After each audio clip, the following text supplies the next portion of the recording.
이제 오늘 하나님 편인가 세상 편인가 제 5장 그 솜사탕 같은 복음에 만족할 것인가 이런 의문이 있는 그런 지금 장을 계속하고 있습니다. 그래서 오늘은 두 번째인데 이제 작은 5장으로 이제 갑니다. 작은 5장을 보면은 제발 낮은 수준에 머물지 말라라는 겁니다. 여기서 지금 계속 말하는 게 있습니다. 뭐냐면요, 한마디로 신앙인들이 좀 제대로 신앙인답게 살아라, 그 뜻이에요. 복잡하지 않아요. 신앙인이라면은 정말 당신이 그리스도인이라면은 정말 그리스도인다운 삶을 살아라. 그냥 세상 사람인지 그리스도인인지 그 중간에서 그냥 구별도 안 되는 그런 식으로 살지 말고, 당신이 하나님의 사람인가? 당신이 거듭난 사람인가? 당신이 천국을 소망하고 사는 사람인가? 그렇다면 정말 그렇게 살아라, 이거죠. 한마디로 진짜 신앙인으로 살아라. 그런데 이렇게 말하는 이면에는 지금 현재 그리스도인 또 교회라고 하는 그런 많은 곳에서도 도무지 그리스도인인지 세상 사람인지 구별이 안 되는 그런 일들이 너무 많기 때문에 그래요. 개인적인 신앙도 보면은 정말 세상 사람인지 아닌지 구별이 안 돼, 그렇게 사는 사람들이 많다라는 거죠. 그래서 이런 책을 보면서 좀 우리도 자극을 느끼는 거죠. 내가 정말 이래야 되겠구나. 왜냐면은요, 여러분 맹모 삼천지교라는 말 들어보셨잖아요. 맹자 어머니가 아들을 그 맹자를 공부시키려고 처음에는 뭐 공동묘지 근처에서 살았더니 애가 맨날 뭘 배워요? 아이고 이거만 배워요. 그다음 나중에 또 저 시장에서 이사가 갖고 시장 가서 살았더니 거기서는 뭐예요? 사이소 이런 거만 이제 하는 거예요. 그래서 나중에는 어디로 갔어요? 서당 근처로 이제 이사를 갔어요. 그랬더니 애가 정말 책 읽는 걸, 그게 뭐냐면은 주변 환경에 따라서 아이에게 어떤 자극이 가고 그런 것 때문에 아이가 어떻게 자라는지가 중요하다라는 거잖아요. 근데 신앙도 그런 것 같아요. 신앙도요, 자꾸만 정말 훌륭한 신앙인들을 자꾸만 접하면은요, 나도 그렇게 가고 싶어져요. 그런데 맨날 저기 그 뭡니까 장수 말벌 같은 그런 거꾸로 자라는 그런 신앙인하고 계속 어울리면은요, 나도 그렇게 돼버려, 은근히 그렇게 돼버린다고요. 그래서 저는 이런 책을 우리는 자극을 받자라고 보는 거예요. 이런 신앙인들도 있구나. 정말 이렇게 평범한 신앙인으로 사는 것을 정말 못 견디도록 그렇게 높은 수준을 바라보면서 그렇게 살려고 애쓰는 그런 신앙인들도 있구나. 이런 걸 보면서 우리도 자극을 받는 거예요. 왜냐하면 자꾸만 접해야 되니까. 자, 그런 의미에서 오늘 작은 5번, 제발 낮은 수준에 머물지 말라라는 그런 내용을 한번 보게 됩니다. 자, 본문 한번 보십시다. 하나님께서는 자신의 자녀들에게 풍성한 것으로 가득 채워 주시기를 원하시지만 그들은 그것보다 훨씬 미달하는 수준에 만족하며 살아간다. 이런 거 있죠. 사실 그래요. 자녀를 기른 부모님이라면 알 수 있을 겁니다. 부모님은 자녀한테 기대가 있습니다. 우리 자녀가 나중에 성장해서 이러이러한 일을 할 수 있는 그러한 자녀로 성장하기를 바란다. 그런 기대가 있어요. 그래서 지금 어떻게 해요? 그냥 아이한테 야, 너 이 다음에 자라서 이렇게 되라 그런다고 되나요? 안 되죠. 그래서 부모는 어떻게 합니까? 어렸을 때부터 일종의 어떤 때는 어려움도 참아내는 걸 배우게 하고 힘든 것도 그것도 견뎌 나가는 걸 배우게 하고 그런 어떤 뭔가 능력을 좀 배양해주고, 사실 공부라는 거 그래요. 학교에서 공부하는 게 그 공부 자체가 중요한 게 아니에요. 공부, 예를 들어 수학 문제 잘 푼다라고 걔가 인생을 성공합니까? 영어 잘한다라고 걔가 뭐 성공한 인생입니까? 그런 건 아니잖아요. 그런데 왜 공부를 하라고 하느냐? 공부를 하면서 인생을 배우는 거잖아요. 그 힘든 것을, 졸린 것도 참아가면서 또 때로는 싫은 것도 그래도 하면서 결국은 어려운 걸 견디어 나가는 경험을 하면은 나중에 자기 인생에서 진짜 어려움을 만났을 때 그걸 극복할 수 있는 힘이 생기잖아요. 그래서 제가 늘 가끔 말씀드리는 게 그거예요. 운동선수들을 참 훌륭하다. 저는 늘 그렇게 얘기를 해요.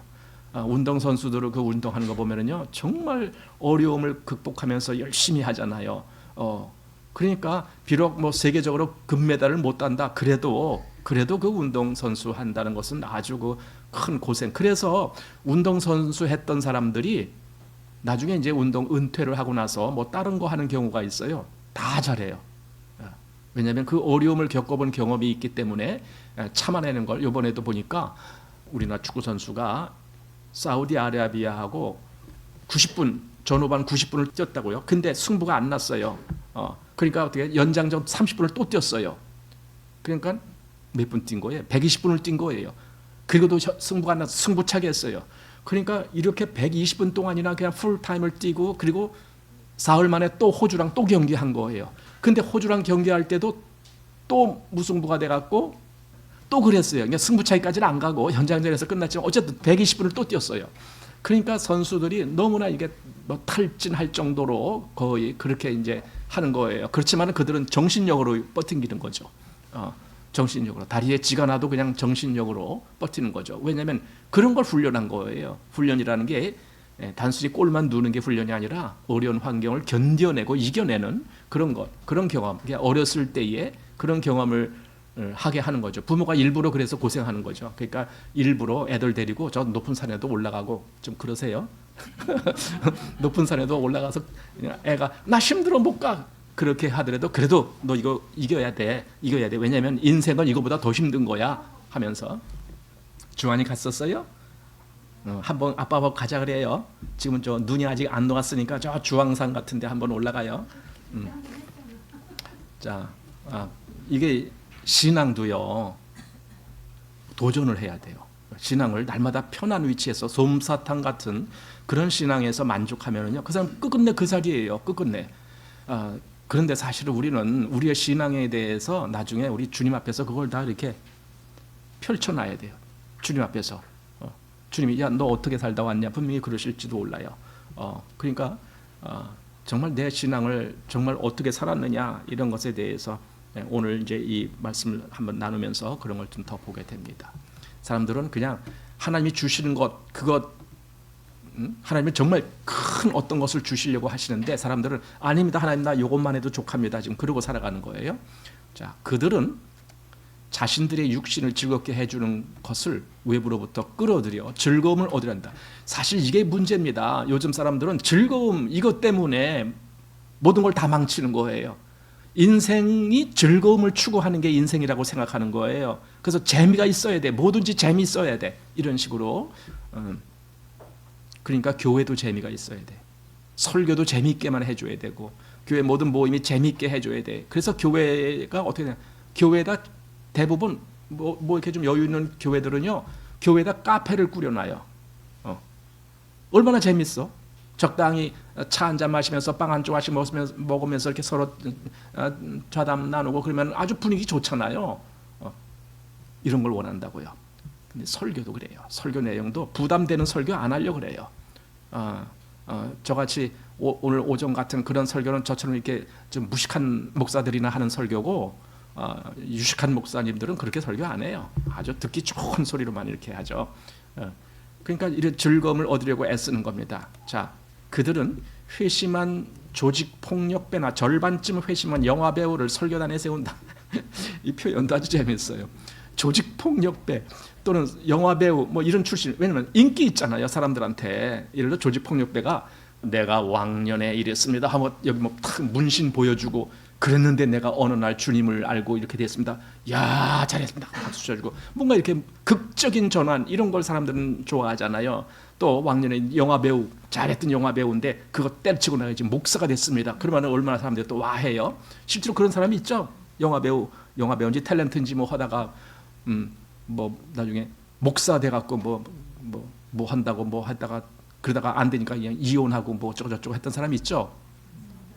난 그 사람 이름도 잊어먹었는데 뭐 이상하게 생긴 사람이 있어요. 하여튼 그런 사람 이름 명성이 있으니까 목사하면은 많은 사람들이 찾아올 거야. 뭐 별 생각 다 하는 거죠. 그러나 그런 거 아니에요. 진짜 우리 교회를 성경에서 말하는 교회가 어떤 교회인가?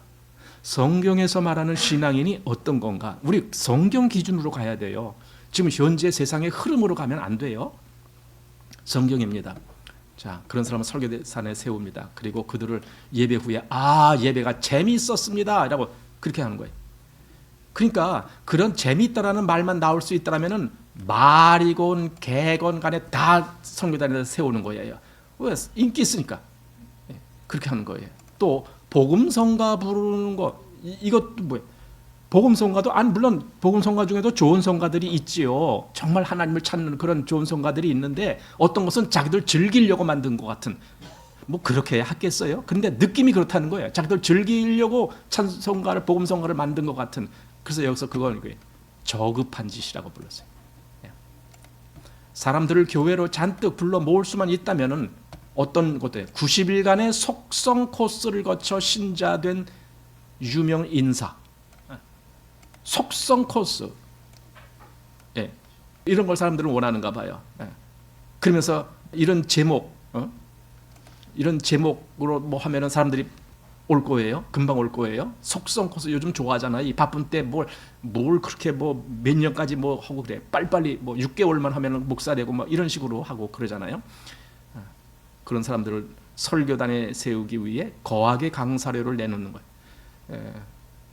하여튼 인기만 얻을 수 있는 사람이라면 돈을 주고라도 모셔와. 그래서 우리 강단에 세워놔야 돼. 왜? 그래야 사람들이 모을 것 같으니까. 아니, 그게 교회입니까? 그게 시장 바닥이지. 그게. 자, 싸구려 박수 치면서 그거 똑같지요. 사람들 모으기 위해서. 저도 그전에 시장 많이 다녀봤는데요. 어떤 장사꾼은 그 원숭이 갖고 막 이렇게 재주 부리는 거 그거예요. 사람들이 삥 둘러 있어요. 원숭이 갖고 재주 부리니까. 그러면은 별 얘기 다 해요. 그러면서 조금 있다 이 원숭이 이제 시집 보낼 겁니다. 그 얘기를 해. 그래서 언제 시집 보낼 건가 기대를 해요.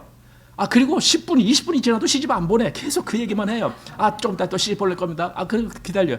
그러면서 중간에 또 이 약은 뭐 어쩌고 약 팔고 그리고 또 조금 이따 시집 보낼 겁니다. 계속 그 얘기만 해요. 한 2시간 기다리다 결국 시집 가는 거 못 보고 돌아왔어요. 그런 어쨌든 사람들 끌어모으기 위해서 그렇게 재미로 한단 말이죠. 여러분 이거 참 중요한 거예요. 왜냐면은요. 교회가 그렇게 재미로 사람들을 끌어모은다라는 것은요. 반대로 사람들이 그걸 원하고 있다라는 거예요. 교회는 재밌어야 돼. 이런 거. 교회는 재밌어야 돼. 이런 걸 원하기 때문에. 자, 이런 저급한 짓을 하는 사람들이 바로 평범한 그리스도인들이다. 그러니까 그리스도인이 아닌 거는 부정 안 하겠지만 그리스도인이라는데도 아주 제일 밑바닥에서 아주 낮은 수준으로 있는 그들은 산꼭대기에 올라 따뜻한 태양을 느끼는 것도 아니고 골짜기에서 추위에 바들바들 떠는 것도 아니다. 차라리 골짜기 깊은 곳에 있으면 그 사람은요 추워서 빨리 올라가야겠다 이 생각이라도 하죠. 근데 이 중간쯤 어중간하게 있는 거예요. 여기 성장이 멈춘 사람들 이렇게 얘기합니다. 성장이 멈췄어요. 또 계속 어중간한 상태에 머무르는 사람들 이들은 하나님께 영광을 돌리지 못한다 이겁니다. 우리 요한계시록 3장에 보면은 라오디게아 교회 사람들이 그랬다 그러죠. 예수님이 그들을 책망하시잖아요. 뭐라고요? 네가 차지도 아니하고 더럽지도 아니하다. 그래서 내가 너희를 내 입에서 토하여 내치리라 이렇게 말씀한 걸 보게 됩니다. 근데 이들이 지금 이런 사람들 있다라는 겁니다. 우리는 그리스도 안에 있는 온전한 성숙에 이르러서야 그분을 기쁘시게 해드리고 그분께 영광을 돌릴 수 있다. 우리 모두는 이것이 성경의 교훈임을 안다. 신약 성경을 읽어보라. 그러면 평범한 신앙생활은 예수님이 우리에게 주기를 원하시는 최고의 것이 아님을 알게 될 것이다. 뭐라고요? 평범한 신앙생활. 이거 예수님이 원하시는 게 아니에요. 그리고 어떤 면에서는 우리도 사실은 그걸 좋아하지 않을 거예요. 우리도 이왕이면은 좀 더 훌륭한 신앙인으로 가기를 원하실 겁니다. 근데도 막상 가려고 하니까 아이고 뭔가 이거 좀 그래요. 집안에만 있던 그 고양이가 요즘 그 유튜브에 그런 거 잘 나오잖아요. 집안에만 있던 고양이가 하도 답답하니까 나가고 싶어 하는 거예요. 나가다가 문 막 그 앞에서 막 야옹대고 막 이렇게 문 긁고 막 그래요. 그러니까 주인이 그래 나가고 싶어? 그럼 나가봐 하고 문을 쓱 열어줬어요. 또 고양이가 휙 나가서 한 서너 바퀴 가다가는 도로 휙 들어와요. 왜 그래요? 밖에 영하 15도거든. 그러니까 이 평범한 생활에 머물러 있는 사람들이 뭔가 저 신앙 높은 생활을 좀 원한다 하고 막상 갈 기회가 오는데도 도로 회피하는 거예요. 왜냐하면 갈래니까 내가 손해볼 것 같거든. 그거예요. 자, 그렇다면 왜 우리는 이런 평범한 상태에 머무르는가? 왜 우리는 그토록 얄팍한 즐거움을 추구하는가? 그리고 왜 난쟁이 성도와 같이 육신을 즐겁게 해주려고 애쓰는 단계에 털썩 주저앉고 마는가? 그것은 우리가 십자가를 지라는 주님의 부르심을 들었지만 산꼭대기를 향해 전진하지 않고 오히려 장사꾼처럼 주님을 우리의 뜻대로 설득하려고 하기 때문이다. 모든 장사꾼들은 그러죠. 자기한테 유리한 쪽으로 상대방을 설득시키려고 하는 거예요. 설득. 내가 물건을 팔 때는 이 물건이 좋다. 그러니까 당신은 사야 된다. 비싸게 사야 된다. 반대로 내가 물건을 어디서 떠올 때는 에이 이 물건 뭐 그저 그런데요. 싸게 파십시오. 이게 장사꾼이잖아요. 자기 뜻대로 상대를 설득시키려고. 그런데 보세요. 지금 신앙인이 상대가 누구예요? 하나님이잖아요. 하나님을 설득시키려고 하는 거예요. 하나님은 이거를 말씀했는데 나는 이 아래서 하나님 이 정도만 해도 괜찮은 거 아닙니까? 자꾸만 하나님을 설득시키는 거죠.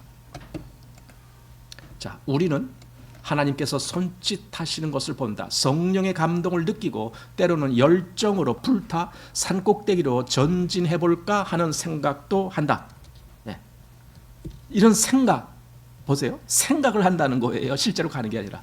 그리스도를 위해 헌신하고 싶다는 충동도 느끼고 이 세상에서 영적 완전함에 최대한 근접한 삶을 살고 싶다는 생각도 한다. 신앙을요 이런저런 생각을 많이 해요. 막상 한 발자국도 옮기지 아니하면서 어떻게 생각하십니까? 막상 한 발자국도 제자리에서 떠나지 않으면서 생각으로는 뭐 안 다니는 데 없이 뭐 오만 가지 다 휘젓고 다녀요. 그러나 우리는 하나님의 인도하심을 따르지 않고 오히려 우리의 이기적인 동기에서 이 일을 제기한다. 이기적인 동기. 그러니까 내가 무슨 말을 하든 하나님께 뭘 제안을 하든 하나님께 뭘 이렇게 아래든 내 이기적인 동기를 계속 고수하려고 하는 거예요. 한마디로 손해보기 싫다 이거죠. 영적 성숙을 위한 하나님의 조건들에 대해 이의를 제기하며 그분을 우리의 뜻대로 설득하려고 애쓴다. 이게 저 밑바닥에 있는 그리스도인이다라는 겁니다. 자, 이것은 부인할 수 없는 사실이다. 신앙이 없는 자유주의자들이 이렇게 한 것이 아니라 거듭난 사람들이 이렇게 한 것이다. 그러니까 거듭났다라고 해서 그 신앙이 그냥 저절로 될 거니 이렇게 생각하면 안 돼요. 거듭난 사람은요 더 정신 차려야 되고 더 깨어 있어야 돼요. 주님이 깨어 있으라라고 말한 그 대상자가 누구겠습니까? 성도들이에요. 일반인 세상 사람들 보고 깨어 있으라라고 말하지 않으셨어요. 성도들, 제자들 그런 사람들 보고 깨어 있으라라고 말씀하신 거예요. 우리에게는 그리스도의 생명이 있다. 그러나 주님이 우리에게 산꼭대기로 올라가라고 말씀하실 때 우리는 핑계를 찾고 그분을 우리의 뜻대로 설득하려고 시도한다. 그분이 손짓하실 때 우리는 주님의 말씀대로 할 때 제게 어떤 손해가 돌아옵니까? 저는 전진하기를 원하지만 어떤 희생을 치러야 될지 궁금합니다. 미리 알고 싶습니다. 내가 그렇게 하면은 어떤 손해가 나한테 올까요? 좀 미리 알려주세요. 그럼 미리 알려주면 어떻게 하겠다는 거예요? 그 손해가 조금 심하면은 포기하고 싶어서. 거의 손해가 없어. 그러면 한번 가보죠. 뭐 이렇게 알고 싶어서. 그래서 미리 알고 싶다는 거예요. 아마 우리의 신앙의 길에 보이는 것 같은 느낌이 드는 것 같죠. 자, 신앙 생활을 하면서 자신의 결단이 어떤 결과를 가져올는지 질문하는 사람들은 평범한 그리스도인들이다. 자꾸만 이게 평범한 했는데 여기서 평범한이라는 말과 그다음에 우리 워치만리의 정상적인 그리스도인 생활할 때에 그 정상적이란 말이 평범하단 말이에요. 그래서 normal Christian 이렇게 돼 있거든요. normal 평범한. 근데 그 워치만리가 평범한 즉 정상적인 그리스도인이라는 것은 바른 신앙의 위치를 얘기하는 거고 여기서 평범하다는 것은 바른 신앙이 아니고 아주 오지도 못하는 저 밑바닥에 있는 신앙인을 얘기하는 거고 이게 차원이 다른 겁니다. 말은 똑같아도. 자, 마치 그들은 십자가를 져야 한다는 사실을 까맣게 잊어버린 것처럼 보인다. 여러분, 주님이 우리를 부르셨는데 왜 부르셨어요? 뭐 여러 가지가 있어요. 그런데 여기 말은 십자가를 져라. 예. 우리 보고 네 십자가를 져라. 예. 날마다 제 십자가를 지고 나를 쫓을 것이니라. 날마다 제 십자가를 져라. 이거예요. 주님이 그렇게 말씀하신다고요. 근데 이런 건 안 보여. 잘 안 보여. 이런 건 십자가를 져. 이런 건 보고도 그냥 빨리 넘어가. 빨리 넘어가. 그리고 뭐만 보여요? 하늘에 큰 축복이 임할 것이다. 뭐 이런 거. 그런 것만 잔뜩 보고 있는 거예요. 예. 얼마나 이기적인 동기인가, 또는 자기를 중심으로 하는 신앙인가. 하나님 중심이 못되고 자기 중심이죠. 자, 또 여기 이런 말도 있습니다. 사람이 나를 섬기려면 나를 따르라. 나 있는 곳에 나를 섬기는 자도 거기 있으리니. 예. 정말 주님을 따르기 원한다면은 나를 섬기려면 나를 따르라. 이렇게 됐어요. 주님을 섬기길 원한다면은 주님을 따라야 해야지. 주님이 가신 길에 같이 가야지. 예.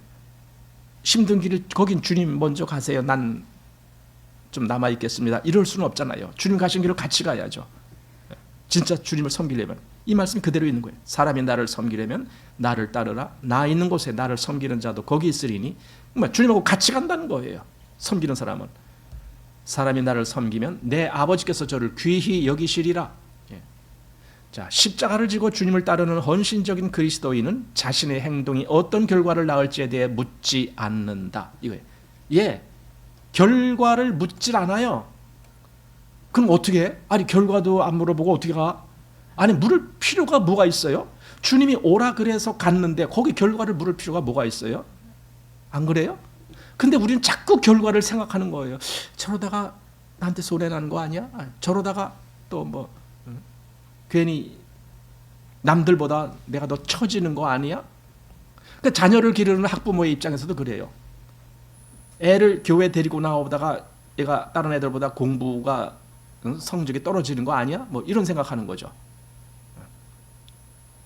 그러니까 성적이 떨어지지 않는 한도 내에서, 남들보다 내가 못 살지 않는 한도 내에서, 거기서 한도 내에서 하나님을 섬기겠다. 이거죠. 이게 계산하는 거죠. 그게 아까 평범한 그리스도인이다. 이거. 자기 기준에 머물러 있기 때문에. 그는 하나님의 계획과 지혜에 대해 이의를 제기하지 않는다.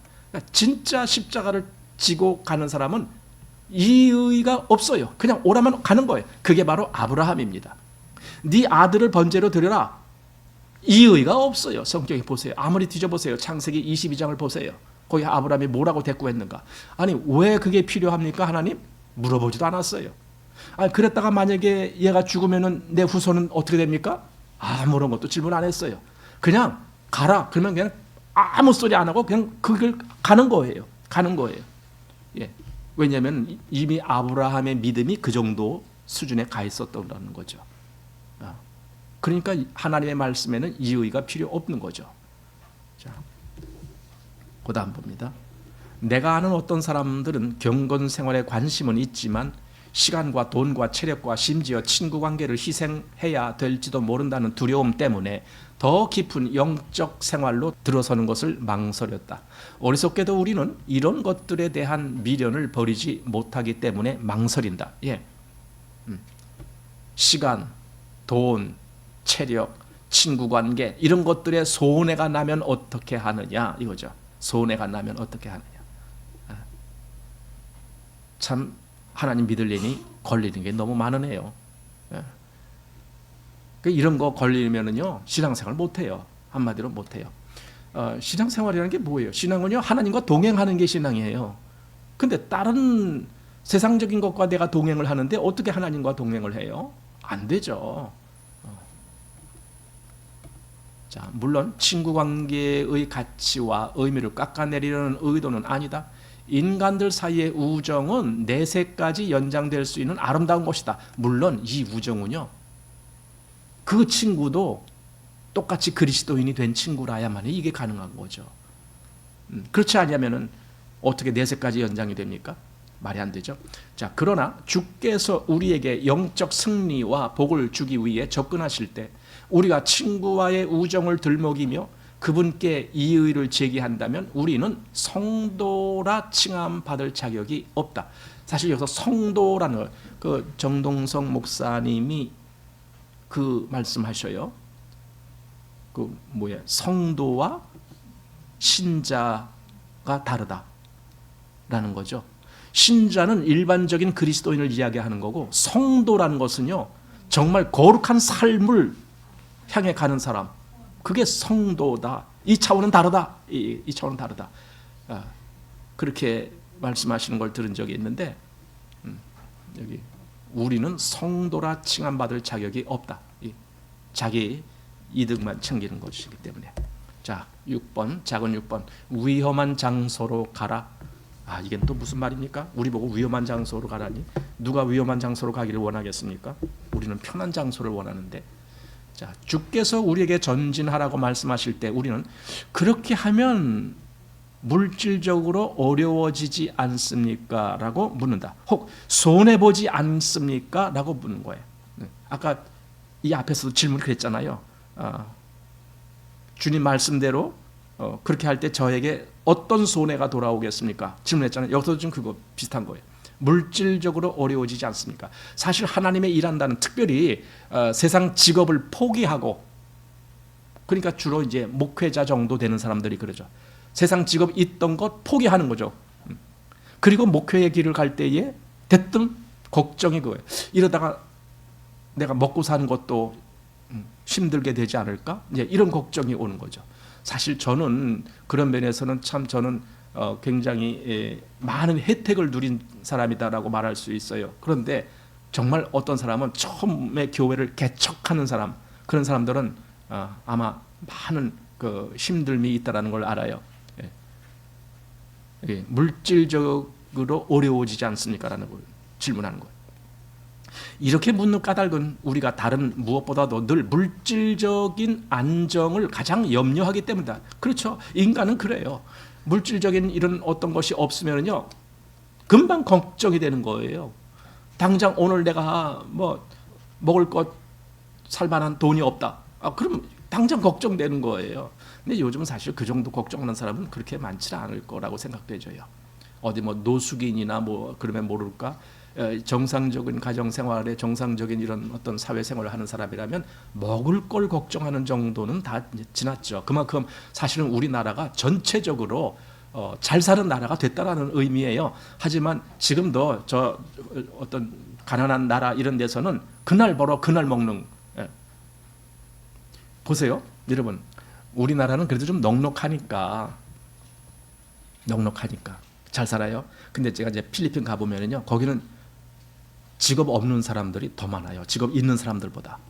직업 없는 사람들은 뭐예요? 그냥 하루 종일 그냥 할 게 없으니까 뭐예요? 그 노름 또는 마약 뭐 이런 거, 일할 게 없어. 그러니까 그런 걸로 시간 보내려고 그런 사람들 있어요. 물론 뭐 다 그런 건 아니지만은 많은 사람들이 그래요. 자, 그런데 그래도 어떤 사람들에게는 뭐 어떻게 하다가 이제 돈이 좀 생겨요. 필리핀에서는 돈이 생기면 우리 느끼면 어때요? 저 사람들은 원래 가난했으니까 돈이 생기면은 저걸 참 아주 애지중지 잘 이렇게 저금을 해줬다가 어려울 때 아마 쓰려고 그렇게 할 거다. 이렇게 생각하잖아요. 필리핀에는요 예금 통장 갖고 있는 사람을 찾아보기가 힘들어요. 왜냐면은 돈이 생기잖아요. 그냥 다 써. 이상하죠. 우리 같아서는 가난하면은 더 예금을 잘할 것 같은데, 근데 그게 아니에요. 돈이 생기면 다 써요. 걔들은 행사를 좋아해요. 우리나라보다 행사를 더 거창하게 해요. 거기서 결혼식 한번 하려면요 며칠씩 해야 돼, 잔치를. 애들 생일 잔치 어디서 하느냐? 저기 무슨 뭡니까 그거 뭐 닭고기 튀긴 거랑 뭐 이렇게 먹는 그런 장소, 거기 필리핀에 있는 거 있어요. 그런 데서 하는 게 그들은 소망이에요. 애들 생일 잔치도. 그리고 닭고기 파는 거 우리나라에 뭐 있잖아요. 외국에서 들어온 거 이런 뭐예요 그런 거.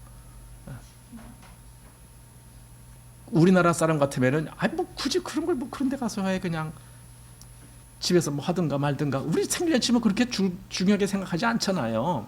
그냥 적당히 그냥 하고. 근데 그 나라는 그게 아니에요. 그런 걸 꼭 챙겨야 돼. 이상하더라고요.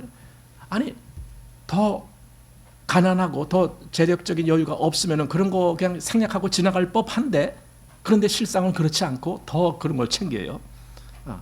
그러니까 돈이 생기면은 잘 써요. 그 사람들은 돈이 없어서 못 쓰는 거지 돈만 생기면 잘 써. 여기 지금 질문이 그겁니다. 물질적인 염려가 제일 염려가 되기 때문에 그걸 질문하는 거죠. 자, 우리는 믿음에는 우리를 불안하게 만드는 요소가 있을 수밖에 없다는 것을 받아들여야 한다.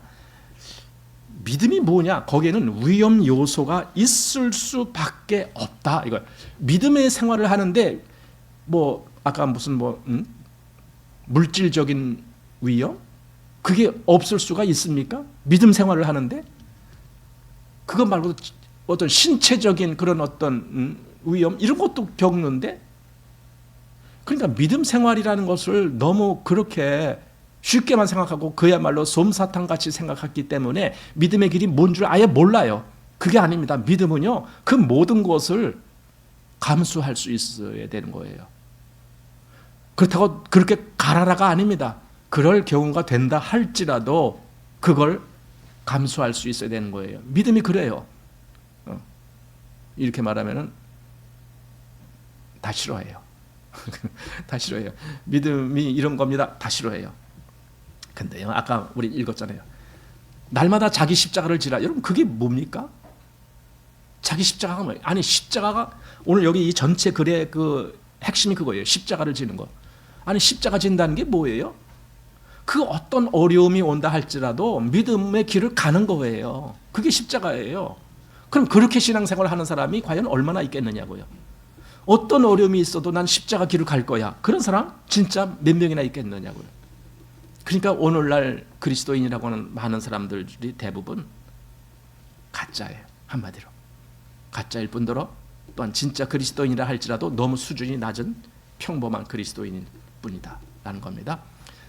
자, 밑에 그러나 우리는 믿음에는 우리를 불안하게 만드는 요소가 있을 수밖에 없다는 것을 받아들여야 한다. 이거 읽었죠.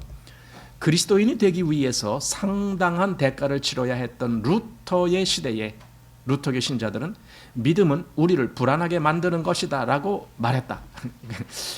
외형적으로 보면 그런 거예요. 사실은 믿음을 우리를 불안하게 만들어요. 왜? 믿음에는 많은 그런 것들을 극복해야 될 그런 처지가 있으니까. 종종 하나님의 말씀이 우리를 안전한 장소에 두기보다 오히려 위험한 곳으로 이끌고 간다는 사실을 받아들이라. 예, 하나님은요 우리를 안전한 곳으로만 가지 않고요 위험한 곳으로도 끌고 가셔요. 그게 다 유익하기 때문에. 광야의 이스라엘 40년을 생각해 보십시오. 그들이 안전한 곳으로만 갔습니까? 아니에요. 아니에요. 때로는 물이 없어요. 때로는 먹을 것이 없어요. 그냥 밤에 그 추운데도 그냥 길거리에서 잘 수도 있고 돌밭길을 그냥 걸어가야 될 때도 있고 얼마든지 그랬어요. 그게 40년이에요. 그러니까 그들은 참 불평을 많았죠. 불평. 이래도 불평 저래도 불평 그랬죠. 그런데 나중에 보니까 신명기 보니까 그 40년 동안 네 발이 부르튼 적이 있었느냐? 질문해 보죠. 그죠? 네 신발이 낡아서 떨어진 적이 있었느냐? 네 옷이 다 낡아서 떨어진 적이 있었느냐? 하나님이 그걸 다 지켜주셨지 않느냐? 날마다 만나를 주셔서 너를 먹게 했지 않느냐? 그러니까 하나님이 주셨다라는 개념보다는 그들은 늘 왜 이게 안 돼? 왜 이게 없어? 이게 불평. 예. 그게 광야 40년이거든요. 그래서 하나님은 오히려 위험한 곳으로 끌고 가는 것 같던. 자, 안타깝게도 오늘날 대부분의 그리스도인들은 하나님께 지시하기를 원한다. 하나님 이렇게 해주세요. 하나님 저렇게 해주세요. 예. 하나님께 지시를 해요. 하나님이 얘야 이리 와라. 예. 그러니까 하나님 앞에서는 예가 필요한 건데 하나님 그건 좀 이렇게 하시면 더 좋을 것 같은데요. 이렇게 자꾸 그러는 거예요. 자, 그들은 위험한 곳으로 가려고 하지도 않고 그분을 신뢰하지도 않는다. 언젠가 나는 영국에서 온 믿음의 형제의 간증을 들고 매우 감동받았다. 한때 사업으로 많은 돈을 번 그는 어디를 가든지 돈을 많이 갖고 다니는 습관이 있었다. 그런데 성령님은 그에게 하나님을 의지하여 사는 법을 가르쳐 주시기 시작하셨다. 다시 말해서 하나님이 공급해 주시는 것을 받아서 사용하도록 그를 인도하시기 시작했다. 그래서 그는 이렇게 간증한다. 내 아내와 나는 모든 것을 하나님께 맡겼습니다. 이제 우리에게는 집도 없습니다. 정기적으로 들어오는 수입도 없습니다. 나는 복음 전도자로 일하고 있습니다. 우리는 이곳 저곳을 다니며 하나님의 뜻을 행하고 있습니다. 사실 이게 누구냐면은 이런 사람들이 이게 선교사예요. 선교사가 모든 걸 포기하고 선교지로 간 거 아니에요? 그래서 선교사를 후원해 줄 필요가 있는 거죠. 왜냐하면 그런 없잖아요. 수입이 없잖아요. 모든 걸 여기 있던 직업도 포기하고 갔잖아요. 그러니까 우리 필리핀에 있는 선교사님도 그래요. 거기 이제 변선교사님이 먼저 선교회 사역을 했고, 그다음에 남편이 여기서 직장을 갖고 있었어요. 근데 직장에서 번 돈의 거의 대부분을 그 선교비로 후원한 거죠, 그동안. 그런데 이제 직장까지도 이제는 은퇴를 하고, 그리고 같이 선교를 하러 갔어요, 두 분이. 예, 그래서 지금 선교지에 있는데, 그러니까 그런 분들은 정말 뒤에서 후원해 주는 분이 없으면은 살아가기가 힘든 거죠. 아직도 거기 선교지 이런 데 자립한다는 것은 좀 어려워요. 조금씩 그래도 뭔가 그전보다는 많이 이렇게 좀 나아지고 있지만 그래도 아직은 어려워요. 그러니 후원을 안 해줄 수가 없는 거죠. 그런 건 있어요. 그러니까 선교사님의 신앙하고 우리의 신앙하고 좀 차이가 있다라는 걸 알아요. 여러분들도 다 느꼈을 거예요. 신앙적인. 원래 우리 그분 선교사님이 순복음 교단 출신이에요. 근데 지금은 이제 거기도 아니죠. 지금은 이제 소속이 없이 지금은 돼 있지만은 처음에 시작은 그렇게 하셨어요. 순복음 쪽에서. 그래서 신앙적으로 우리와 좀 달라요. 그렇지만은 우리와 똑같은 것만을 위해서 한다라면은 도대체 뭘 이룰 수가 있어요, 우리가? 우리가 할 수 있는 게 뭐가 있어요? 저는 그래요. 제가 이제 여러 목사님들을 만나지만은 나와 똑같은 신앙이 있는, 그런 똑같은 신앙을 갖고 있는 목사님 한 분도 만나본 적이 없어요. 다 달라요. 그럼에도 그들과 교류를 하고 또 그들과 또 여러 가지를 나누기도 하고 그래요. 그건 다 그만한 이유가 있는 거죠. 나와 똑같아야만 만나고 나와 똑같아야만 같이 뭘 하고 그러면은요, 천상 혼자 있어야 돼요. 독방에 들어가 있어야 돼요, 그 사람은. 저는 그렇게 생각해요. 이 큰 줄기가 있는데 그 줄기는 예수님이죠. 그 줄기를 똑같이 누리고 있다라면은 가장기가 좀 다르더라도 그건 그렇게 중요하지 않다라고 봐요. 그걸 좀 아마 그렇게 볼 수 있는 눈이 뜨여져야 돼요. 그게 그렇게 눈이 뜨여지지 않으면요, 자기 혼자 독불장군 되는 거예요. 그러다가 조금 더 지나면 그게 이단자가 되는 거예요. 왜냐면 자기만 옳다라고 하는 거니까. 다른 사람과 교류할 줄 몰라요. 다른 사람에게 뭔가 내가 못마땅한 어떤 것이 보인다 할 때에 반대로 그 다른 사람이 나를 볼 때에도 내게 못마땅한 것이 있다는 걸 알아야 돼요. 나도 불완전하다라는 걸 알아야 돼요. 저는 그걸 왜 그렇게 느끼냐면요, 제 신앙생활을 지금까지 이렇게 몇십 년 해오는 과정 속에서 처음에 내가 옳다라고 여겼던 그 신앙의 노선이 중간에 바뀌어요. 이게 잘못된 거구나. 이게 잘못된 거구나. 제가 누차 이제 그런 바뀐 것들도 가끔씩 말씀드리잖아요.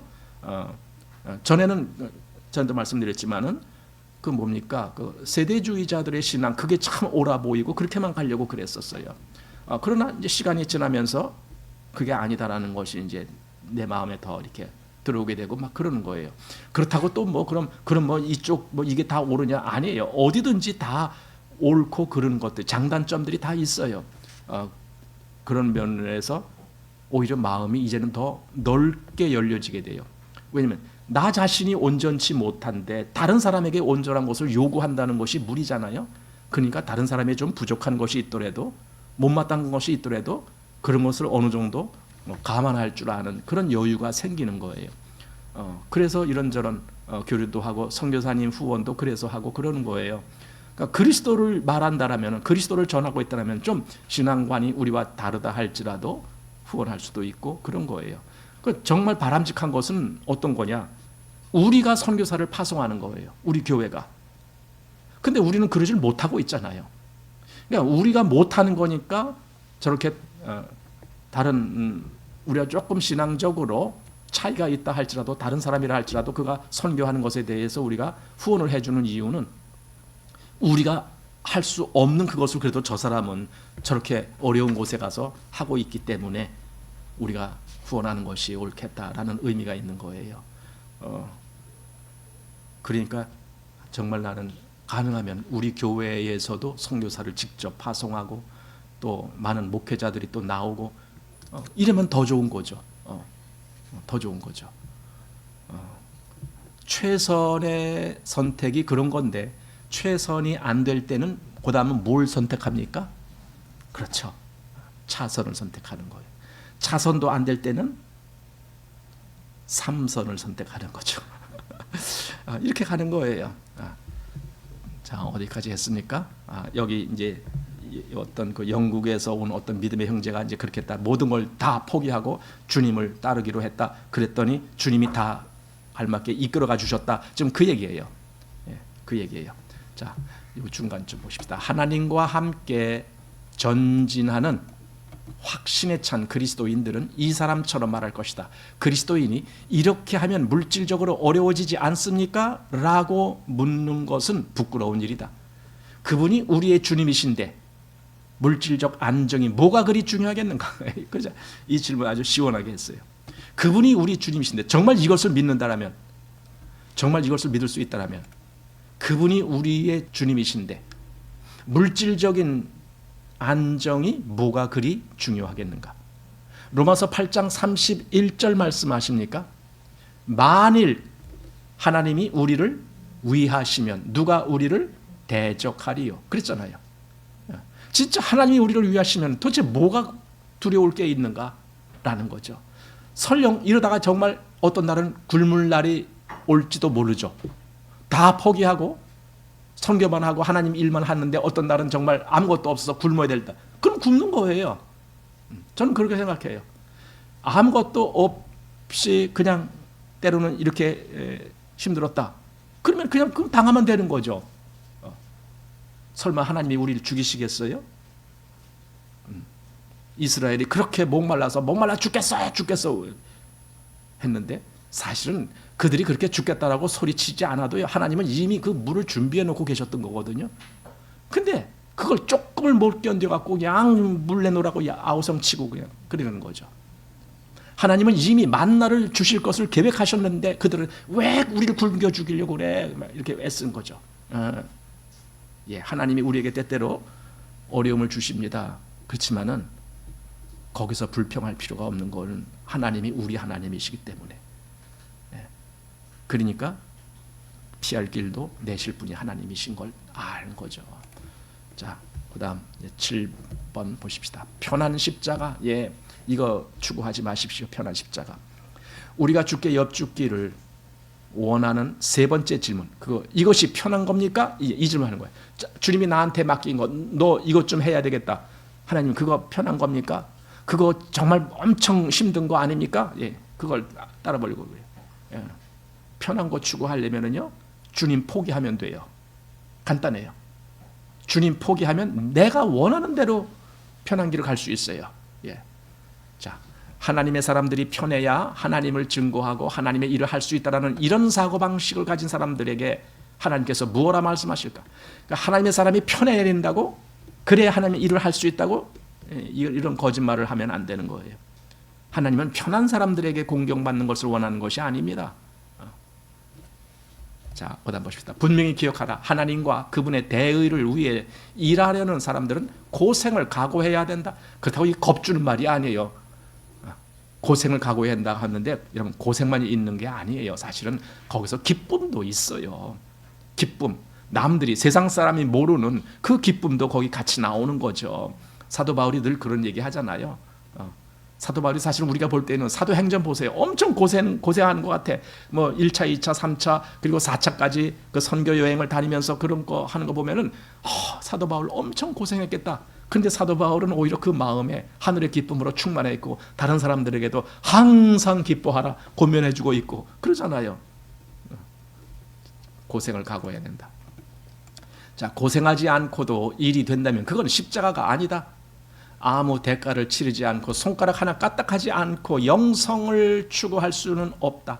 조바심이나 고민이나 희생이 없이 하나님과 동행하겠다는 사람은 결코 성공할 수 없다. 즉 신앙적인 성공이 안 된다라는 거예요. 이건 그게 세상적인 성공이 아니라, 자, 이런 사람은 골짜기와 산꼭대기 사이의 중간에서 멈추어 거기에 텐트를 친 사람이다. 올라가지도 않고 내려가지도 않고 그냥 난 중간에 있을래. 여기가 딱 좋아. 이거예요. 착각하지 말라. 십자가 치고 고생스럽지 않은 것이 있는가? 편하게 죽는 법이 있는가? 죽음 우리 많이 생각하잖아요. 죽을 때 제일 걱정되는 게 죽을 때 얼마나 힘들까? 고생하는 거 그거 걱정하잖아요.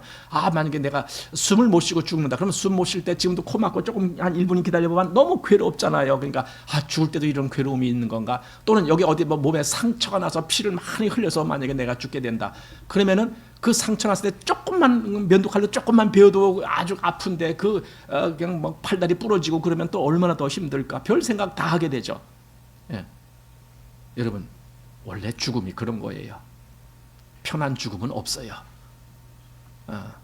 편한 죽음은 없어요. 그러니까 요즘은 일부러 편하게 죽자, 뭐 안락사 하자, 뭐 그런 것도 있잖아요. 어쨌든 성경은 말합니다. 편한 죽음은 없다. 죽음의 관문, 그 철로역정에 보면은 마지막에 그 죽음을 통과하는 모습이 나오는데 그게 뭐냐면 물 속으로 들어가서 건너가는 그런 모습이에요. 그걸 이제 죽음으로 그렇게 표현한 거예요. 물 속으로 그 숨이 탁 막히는. 그런데 잠시 있다가 저쪽으로 탁 그 하늘나라의 그쪽 편으로 탁 올라가는 그런 모습으로 이제 나오는 거죠. 죽음을 경험하지 않고는 그 너머로 갈 수가 없는 거죠.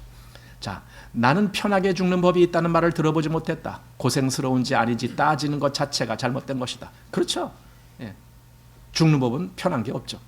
고생이나 위험 없이 산꼭대기에 오를 수 있는가? 산꼭대기에 올라갈 때 고생 안 되는 법이 있나요? 있죠. 어떻게 해요? 케이블카 타면.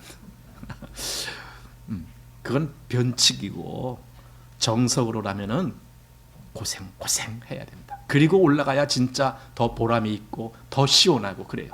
그냥 땀 뻘뻘 흘리고 다리 아파서 질질 끌고 그리고 산꼭대기 탁 올라갔을 때에 그 온 천지를 바라보면서 느끼는 그 쾌감, 그걸 더 느끼듯이 사실은 신앙생활도 그렇다 이겁니다. 좀 더 편한 길을 찾으려고 두리번거리는 짓 이제 그만두라 라는 겁니다. 산에 오르는 사람들은 언제나 위험에 노출되어 있다. 그들은 언제나 고생을 감수하면서 산에 오른다. 그렇잖아요. 저기 그 에베레스트 산 뭐 그쪽 뭐 세계 최고봉 뭐 몇 개가 12개인가 뭐 몇 개가 있는데 뭐 칸첸 중간이니 뭐 또 무슨 뭐 뭐니 그거 오른 사람들 그 가끔 이제 그 촬영한 거 보여주잖아요. 그럼 속으로 아니 왜 저기 왜 가서 저렇게 고생을 해? 그럼 나처럼 편안한 거기 큰 만년설이 쓰인데 이렇게 그냥 허리까지 빠지는 눈 헤쳐나가면서 손발 시려갖고 그냥 때로는 동상 걸려서 다 잘라야 되고 거기 갔다 와서 자른 사람들 많아요. 손발 동상 걸려서. 근데도 그 사람들이 거길 또 가는 거예요. 왜 가 저렇게 고생하? 왜 사서 저렇게 고생해? 그건 가본 사람 아니면 그 마음 모르겠죠. 신앙의 길도 마찬가지라고 보여져요. 사실 신앙의 길도 편한 길이 아닙니다.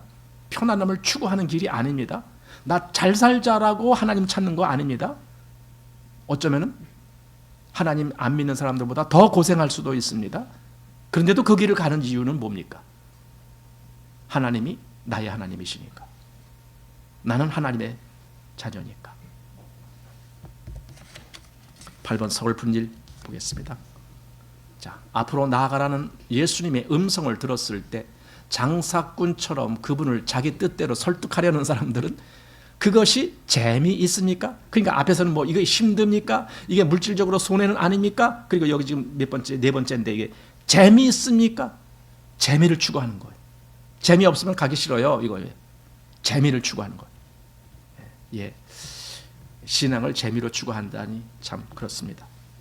좀 지나가 보겠습니다. 이 밑에 맨 밑에 기독교를 장난감으로 만들려는 이런 치욕스러운 난쟁이 성도들이 많기 때문에 그들을 즐겁게 해주기 위해 여러 단체들이 설립됐다. 이 시대의 젊은 그리스도인들을 위해 종교와 오락을 혼합할 목적으로 오직 그 목적으로 설립된 단체들이 있다는 것은 참으로 서글픈 일이다. 예. 요즘은 재미로 모든 것이 다 결정이 됩니다. 방송이고 뭐고 다 재미가 있어야 사람들이 봅니다. 그러니까 허다비 정치도 재미있게 해야 돼요. 그래야 호응을 얻어요. 재미없는 걸 호응 없어요. 옳고 그르냐가 아니고 재미있느냐 없느냐 이걸로 결정이 됩니다. 그저께인가 뭐 요즘 그 무슨 영화 시사회 한다고 얘기가 나오더군요. 건국 전쟁 들어보셨나요? 건국 전쟁. 예, 이승만 대통령에 대해서 나온 거예요. 우리나라가 건국 대통령이 이승만 대통령이신데 그분에 대해서 한 번도 제대로 평가한 적이 아직도 거의 없는 거예요. 옛날에 한 번 뭐 있었던 것 같은데. 아니 건국 대통령을 아직도 사람들이 모르고 있어요. 제대로 몰라요. 그러면 어떻게만 아느냐? 뭐 독재자, 뭐 이런 식으로만 아는 거예요. 그러나 실제로 이승만 대통령 같은 그런 애국자도 없어요. 저는 뭐 건국 전쟁이라는 영화가 나오기 전에 이미 그 이승만 대통령이 어떻게 그 젊은 시절을 보냈고 어떻게 미국에서 그런 걸 보냈고 어떻게 그 우리나라 6.25 때 뭐 이런 거 아니 그 이전에 독립운동하는 것부터 시작해서 6.25 때도 어떻게 미군들을 끌어왔고 사실 이승만 대통령이 아니었으면요 미군들 우리나라 안 올 수도 있어요.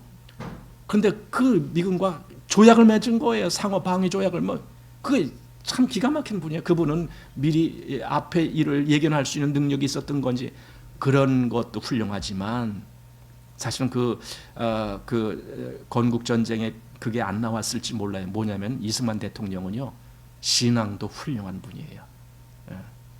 그거는 잘 안 나왔을 것 같아요. 일반인들을 대상으로 해서 만든 영화니까 어쨌든 그게 지금 이렇게 나온다고 시사회 한다고. 근데 사람들 의외로 호응이 좋다고 그러면서 한마디씩 중학생이 그걸 보고는 내가 그동안 배운 게 다 거짓말이었네요. 나 이제 알겠네요. 막 이렇게 얘기했다라는 뭐 그런 얘기. 심지어는 저기 저 호남 지역 저 광주 거기 가서도 그걸 했는데 거기서 많은 사람들이 호응해주고 막 그랬다는 얘기. 사실은 그래요. 건국이라는 것은 그 시작이잖아요. 뿌리잖아요. 왜 그걸 소홀히 하고 그걸 왜 외면합니까? 그걸 잘못됐다라고 거짓으로 그렇게 저기 합니까? 그냥 사실을 사실대로 이승만 대통령이 잘못한 게 있어요. 그럼 잘못한 건 잘못한 것대로 그리고 정말 그분이 잘한 것대로 그냥 정직하게 평가만 하면 되는데 이걸 왜곡을 해갖고 한쪽으로 몰아가는 거예요. 그게 정말 잘못된 거죠. 지금 뭐 이승만 대통령뿐만 아니라 다 그렇습니다. 왜냐면 재미를 추구하고자 종교인지 오락인지 모를 정도로 그렇게 하고 있죠. 자, 밑에 보십시오. 이런 현실을 볼 때 나는 젊은이들도 나이가 든 사람들과 마찬가지로 하나님 앞에 책임을 져야 한다고 지적하지 않을 수 없다. 예수님을 만나 회심한 젊은이들은 고생과 희생을 감수할 준비가 돼 있어야 한다. 예수님은 자신의 제자들에게 재미있는 오락을 제공하겠다고 제안하지 않으셨는데 오늘날 설교자들은 성도들에게 오락을 제공해야 하는가? 이 모든 것은 평범한 그리스도인들에게 아첨하여 그들을 모으겠다는 잘못된 동기에서 비롯된 것이다. 성도들에게 아첨한 겁니다. 반대로 성도들이 또한 목회자를 아첨한 겁니다. 둘 다 그러고 있습니다. 재미, 흥미 이런 거예요. 설교에 요즘 그런 거 있어요. 목회 설교학 같은 데 보면은요 어떤 사람들은 그런 걸 주장해요. 설교에는 적어도 성도들이 3번 이상은 웃어야 한다. 여러분 제가 설교할 때 3번 이상 웃은 적이 몇 번이나 있어요? 10번에 한 번 있을까 말까? 왜 그렇게 재미를 추구합니까? 이게 아첨하는 거예요. 생각해 보세요. 예수님이 그때 제자들을 모아놓고 그렇게 또는 많은 사람들 왔을 때 거기서 설교하실 때 그때 예수님이 사람들을 웃기는 얘기 하셨겠어요? 모세가 이스라엘을 도놓고 하나님의 말씀을 증거할 때에 그때 모세가 이스라엘 백성들에게 웃기는 얘기 한 적이 있겠어요?